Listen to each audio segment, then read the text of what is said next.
First chapter that is some basic concepts of chemistry. नाम ही है बेसिक कॉन्सेप्ट्स ऑफ केमिस्ट्री, तो obviously we are having the basic concepts. Okay, तो सबसे पहले हम देखते हैं यार केमिस्ट्री होती क्या है, what do you mean by chemistry, है ना। तो केमिस्ट्री क्या होती है? केमिस्ट्री एक ब्रांच है साइंस की in which we are dealing with the composition, we are dealing with the properties and the interaction of matter. जितने भी मैटर है उस मैटर की क्या कंपोजिशन है, कैसी उनकी क्या प्रॉपर्टी वो शो कर रहे हैं, किस तरह से वो एक दूसरे के साथ रिएक्ट कर रहे हैं, वो सारी चीजें डील करते हैं हम केमिस्ट्री में। अब उससे क्या होगा? उससे भैया तुम्हारी जो बीमारियां होती हैं उन बीमारियों के लिए दवाइयां निकलती हैं, राइट। यानी जैसे तुम्हारा कैंसर है, कैंसर के लिए जो बीमारी है उसके लिए तुम्हारा सिस्प्लेटिन और टैक्सोल जो मेडिसिन है that is due to this chemistry only, right. In the similarly for the AIDS के लिए आपके पास AZT है। AZT क्या है? एजिडोथायमिडीन। इसी तरह से आपको पता चला, क्या पता चला? CFC क्लोरोफ्लोरोकार्बन्स जो आपके ओजोन में हेल्प होल्ड कर रहे थे, राइट, उसको फिर स्टॉप करवाया। तो ये सारी चीजें आपको कहाँ से पता रही है? Just by the chemistry, right. So चलो बेसिक कॉन्सेप्ट शुरू करते हैं। बेसिक कॉन्सेप्ट यानी हम सबको पता है बेसिक कॉन्सेप्ट मैटर होता है। मैटर क्या होता है? कोई भी चीज, anything which occupy space is known as a matter. Matter किस तरह से हो सकता है? Matter can be a mixture, अगर मैं रैंडमली किसी भी परसेंटेज में उसको मिक्स करती हूँ। मिक्सचर कैसा हो सकता है? मिक्सचर कैन बी होमोजीनियस, अगर वो बिल्कुल इवनली एक दूसरे में मिक्स हो जाए, जैसे कि ट्रू सॉल्यूशन। और हेट्रोजीनियस, जब वो एक दूसरे में अच्छे ढंग से मिक्स नहीं होता है। तो यानी जो तुम्हारा सॉल्टी वाटर वगैरह है ये सब क्या हुआ? होमोजीनियस हुआ, राइट। जबकि तुम्हारा स्टार्च सॉल्यूशन वगैरह ये सब क्या है? तुम्हारा हेट्रोजीनियस सॉल्यूशन है। अब मैं मिक्सचर के बजाय, अगर मैंने मिक्स नहीं किया, हर एक को इंडिविजुअलिटी दी है, अलग अलग रखा है, then I will say that they are the pure substance. ये जो प्योर सब्सटेंस है they can be of two type. One is the element. Element में मैं सिर्फ अकेले रखूंगी। अकेले का मतलब जैसे I am talking about H2, O2, Na, right. So ये एलिमेंट्स कहलाते हैं जब वो सिंगल होते हैं, प्योर होते हैं। दे can B divided into metals, non-metals and the metalloids. Metalloids which shows the properties of both metal and non-metal. Next one is the compound. Pure substance में compounds भी आते हैं, लेकिन compounds में ये जो elements है, two or more than two elements, they are combined with each other in a fixed proportion, like water, like carbon dioxide. ये हमेशा हाइड्रोजन, ऑक्सीजन, कार्बन और ऑक्सीजन एक पर्टिकुलर परसेंटेज में एक दूसरे के साथ मिक्स हो रहे हैं, ठीक है। तो इसमें हमें क्या देखेंगे? हम इसकी परसेंटेज कंपोजिशन देखेंगे। उसके बाद इसका एम्पेरिकल फॉर्मूला यानी basic basic simplest formula that will be known as empirical formula, और उसी का जब कॉम्प्लिकेटेड फॉर्म होगा then it will be known as a molecular formula, right. So ये सारी चीजें बेसिक कॉन्सेप्ट आपने पढ़े हुए भी है 9th 10th में। Now first let's start with that of the laws of the chemical combination. So laws of the chemical combination में सबसे पहले हम बात करें तो है हमारा law of conservation of mass. ये law of conservation of mass तुम्हें बहुत अच्छे से पता है। कौन सा? लेविसियर ने दिया था, and the mass can neither be created nor destroyed. यानी जब आप कोई रिएक्शन करते हो तो रिएक्शन में जो भी आपका रिएक्टेंट है, और जब वो रिएक्टेंट जो है वो ABCD that is getting converted into the product, तो जो रिएक्टेंट है उसका मास और जो प्रोडक्ट है उसका मास कैसा होगा? सेम होगा, right. Second one was the law of definite proportion. ये जो लॉ ऑफ डेफिनेट प्रोपोर्शन है which was given by the Proust, ये क्या था? ये था कि जैसे जो अभी हमने बात करी, पानी है, कार्बन डाइऑक्साइड है, H2 है, CO2 है, इनमें these elements they are combined in a fixed proportion that is known as a law of definite proportion. अगर तुम इनका रेशियो चेंज कर दोगे तो some another compound will be formed, कुछ डिफरेंट बन जाएगा, राइट। जैसे H2O2 में अगर आप 2:1 यानी इस रेशियो में बाय मास की अगर मैं बात करूं तो मैं बोलूंगी 2 gram of the hydrogen is combining with that of the 16 gram of the oxygen, so I can say they are combining in the ratio of 1:8, right. अब अगर मैं इसको 1:8 की जगह ये देखो H2O2 कर देती हूँ तो 2:2 कितना हो जाएगा? ये 32, दैट इज 1:16। यानी जब मैंने रेशियो चेंज किया, फिक्स है रेशियो 1:8 का रेशियो है, then the water is formed. If the ratio changes from 1:8 to 1:16, then instead of water the hydrogen peroxide will be formed. This is called as a law of definite proportion, right? अब अब हम बात करते हैं किसकी? Law of multiple proportion. Law of multiple proportion जब हम बात करते हैं तो what the law of multiple proportion says? It says that if just take the example of this one only, water or hydrogen peroxide का, if we will take the one of the element as a constant, अगर मैं एक element को constant करूं तो another element will be in a simple multiple proportion. यहाँ पे देख रहे हो हाइड्रोजन का मैंने रेशियो फिक्स कर दिया 2, तो ऑक्सीजन का कितना हो गया रेशियो? 1:2।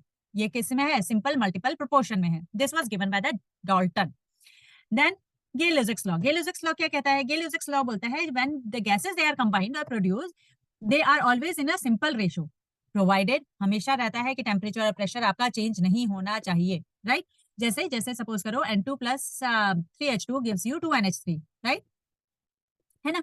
तो यानी ये जो है 1 volume of one nitrogen is combining with that of the 3 nitrogen to form 2 ammonia. तो यानी अगर मैं इसको चेंज कर देती हूँ, कैसे चेंज कर देती हूँ, इंस्टेड ऑफ 1 मैं नाइट्रोजन को 2 ले लूंगी, तो हाइड्रोजन का जो होगा वो 6 हो जाएगा और अमोनिया जो बनेगी दैट विल बी 4, राइट। यानी ये आपस में हमेशा किसमें रहेंगे, they are in the simple ratio whenever the gases will be produced. अब आया कौन, एवोगैड्रो। एवोगैड्रो ने कहा कि ओके जो लुजेक्स ने बोला है दैट इज एब्सोल्युटली करेक्ट, लेकिन जब वो बोल रहा है कि equal volume of the gases at the same temperature and the pressure, तो वो बोलता है उस समय वो जो गैसेस जो इक्वल वॉल्यूम है that will B equal, that will also contain equal number of the molecules, right. जैसे जैसे अभी हमने देखा N2 plus 3H2 gives you 2NH3, इसमें हमने क्या देखा कि एक वॉल्यूम अगर मैं नाइट्रोजन का लूं, 3 वॉल्यूम हाइड्रोजन के लूं, तो 2 वॉल्यूम मेरे को अमोनिया का मिलेगा। अब उसमें इसने कहा अगर ये प्रोवाइडेड टेम्परेचर और प्रेशर के साथ कांस्टेंट है, तो इसमें जो मॉलिक्यूल्स की अगर मैं बात करूंगी तो मैं बोलूंगी 1 molecule of the nitrogen combines with 3 molecules of the hydrogen to form 2 molecules of the ammonia, ठीक है। जो अगर इक्वल वॉल्यूम है तो number of the molecules will also be equal. This was given by the Avogadro's, okay. now let's come to the basic concept। basic concept यानी percentage composition क्या है। Percentage composition तुम सब अपनी क्लास में अपने अपने मार्क्स निकालते हो और मार्क्स की परसेंटेज कंपोजिशन निकालते हो, राइट। यानी जैसे मैं बात करूं what is the percentage of the carbon in carbon dioxide, तो तुम क्या बोलोगे भाई, कार्बन जो होता है, कार्बन का एटॉमिक नंबर, एटॉमिक मास है 12, ऑक्सीजन का होता है 16, तो 16 into 2 that is 32, 32 plus 12 that is 44, तो 44 ग्राम हो गया किसका, CO2 का मास। इसमें कितना है, 12 ग्राम कार्बन है, कितने में से, 44 में से, परसेंटेज के लिए इंटू 100, तो this will be the percentage of the carbon, right. समझ में आया, इजी। सेम अगर मेरे को परसेंटेज ऑफ द ऑक्सीजन निकालनी है इन कार्बन डाइऑक्साइड, तो मैं क्या लिख दूंगी, मैं लिखूंगी कितना है, देखो तो 32 है ना, 32 gram of the oxygen is present in 44 gram of the CO2 into 100, this will be the percentage of the oxygen in the carbon dioxide, ठीक है। सिंपलेस्ट जो फॉर्मूला होता है that will be known as empirical formula. जैसे जैसे supposingly I am saying carbon और hydrogen जो है वो 1:1 के रेशियो में कंबाइन कर रहे हैं, तो तुम बोलोगे ये सिंपलेस्ट रेशियो है, पर ये है क्या। अब मैं बोलती हूँ 6 कार्बन जो है वो 6 हाइड्रोजन के साथ कंबाइन कर रहे हैं, अब तुम्हें पता लग गया what is this, this is a benzene, right. So the molecular formula will be C6H6, ठीक है। इसी तरह से जैसे जैसे सपोज करो आप लोगों ने एग्जाम्पल, अब सपोज करो मैं बोलती हूँ दिस, तो ये क्या है मेरे को समझ नहीं आ रहा, right. So this one will be known as empirical formula कि एक कार्बन, 2 हाइड्रोजन और एक ऑक्सीजन कंबाइन हो रहे हैं। अब इसी में देखो मैं क्या कर देती हूँ, मैं कर देती हूँ ये दिस वन मल्टीप्लाइड बाय 6, तो ये क्या बन गया, C6H12O6। अब मेरे को समझ में आ गया ये क्या है, this is a glucose, right. So molecular जो बेसिक कॉन्सेप्ट, बेसिक फॉर्मूला है that is known as empirical formula, और उसी का जो जब मैं किसी एन क्या है, n is the number of the moles, उससे मल्टीप्लाई करके एक कॉम्प्लेक्स बना दूंगी, then it will be known as a molecular formula, ठीक है। We will do it in the numerical form, but first let's see mole concept. Mole concept बहुत बहुत बहुत इजी है, एक बार तुम्हारे दिमाग में सिर्फ क्लियर होना चाहिए, थ्योरेटिकल नहीं, practical. Practical in the sense numericals के फॉर्म में। थ्योरेटिकल अगर मैं बोलूं तो मैं बोलूंगी मोल कॉन्सेप्ट क्या है, तो तुम बोलोगे कि कितना अमाउंट का सब्सटेंस है which contains as many particles और entities as there are atoms in exactly 12 gram of C12 isotope. C12 जो आइसोटोप है उसमें कितने एटम्स हैं, ये जो C12 आइसोटोप है इसको जब मैंने स्पेक्ट्रोमीटर के साथ इसका मास निकाला स्पेक्ट्रोमीटर के साथ, तो it comes out to be 1.99 into 10⁻⁻23 gram और समथिंग लाइक दैट, ठीक है। स्पेक्ट्रोमीटर से जब मैंने C12 का 1 एटम का मास निकाला, और तुम्हें पता है इसका जो एटॉमिक मास है वो एटॉमिक मास कितना है, 12 ग्राम है, राइट।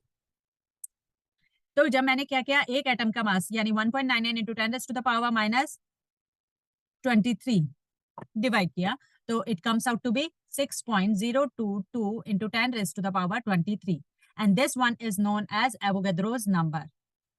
यानी यानी जितने भी मेरे सब्सटेंसेस होंगे उसकी जो भी पार्टिकल्स या एंटिटीज हैं, यानी मैं एटम की बात कर रही हूँ, आयन की बात कर रही हूँ, मॉलिक्यूल्स की बात कर रही हूँ, उनमें कितना होगा 6.022 into 10⁻23 Avogadro's number of atom होंगे, ठीक है। नहीं आया समझ में, okay let's see an example. एक कार्बन है, ठीक है। कार्बन जो है, जब मैं यहाँ पे 1 लिख रही हूँ इसका मतलब क्या है, 1 मोल ऑफ कार्बन, ठीक है।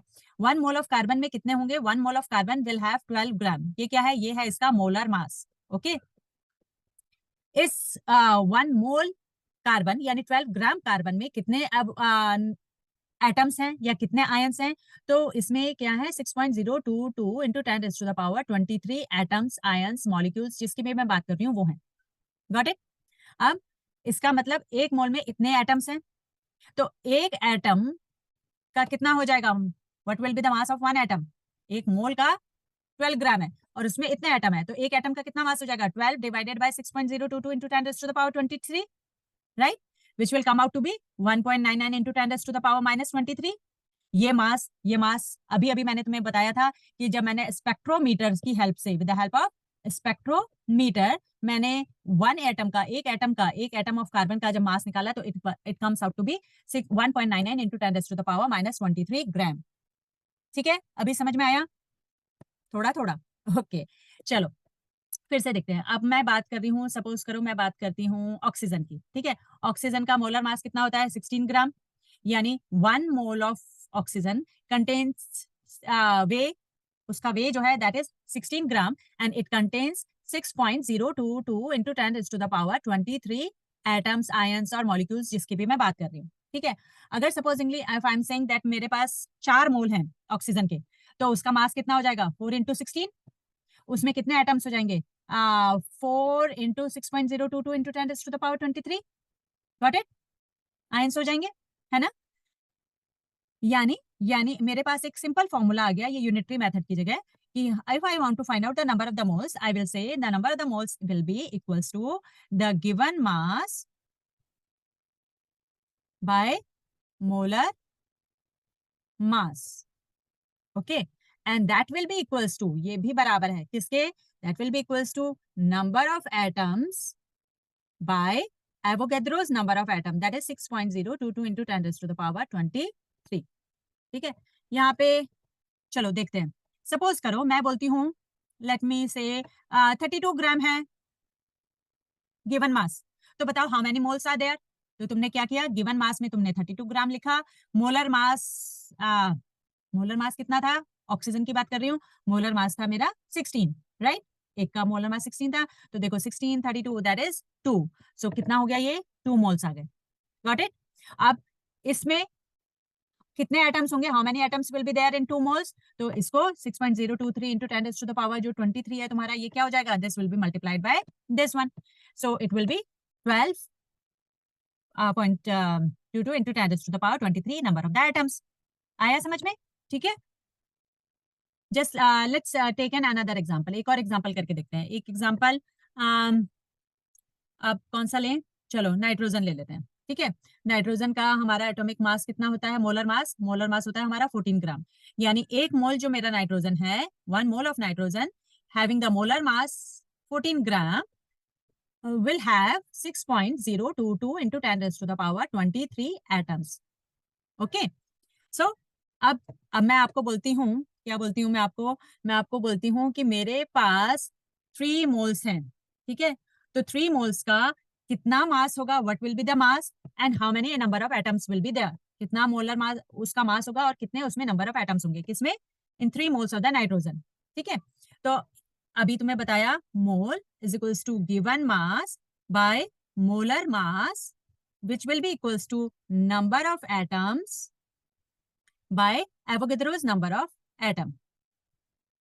ठीक है, तो मेरा मोल दिया हुआ है, मोल कितना दिया हुआ है, मोल दिया हुआ है मेरे को 3, मोलर मास मेरे को पता है 14, तो इसका मतलब 3 मोल का मास कितना हो जाएगा, 14 इंटू 3, राइट, 3 4 12 और ठीक है ना।